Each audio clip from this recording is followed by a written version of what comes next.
আমি আজকে একটা দুর্দান্ত লিকুইড তরল বলবো, সেটা আপনাদের বাগানের সমস্ত গাছে আপনারা প্রয়োগ করতে পারেন। এটা হচ্ছে বন্ধুরা সর্ষের খোল আর ঘুঁটে বা গোবর সার দিয়ে তৈরি একটা লিকুইড তরল। এর কোনো বন্ধুরা ক্ষতিকর রাসায়নিক উপাদান নাই।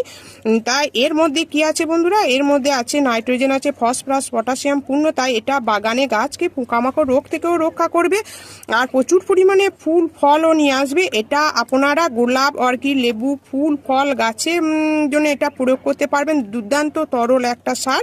এর জন্য আপনারা কি নেবেন, 5 লিটার জল নেবেন। 5 লিটার জলের মধ্যে 50 গ্রাম সর্ষের খোল আর 500 গ্রাম গোবর সার। গোবর সার না থাকলে আপনারা পুরনো ঘুঁটে নিতে পারেন। সেটাকে 1 থেকে 2 ঘন্টা ভিজিয়ে রেখে তার সঙ্গে একটু গুড় দেবেন, 1 চামচের মতন গুড় দেবেন। এরপরে আপনারা এটাকে ভিজিয়ে রেখে দিয়ে আপনারা আপনাদের বাগানে প্রতিটি গাছে প্রয়োগ করুন। 15 দিন অন্তর দেখবেন রেজাল্ট পাল্টিয়ে যাবে সম্পূর্ণ গাছ।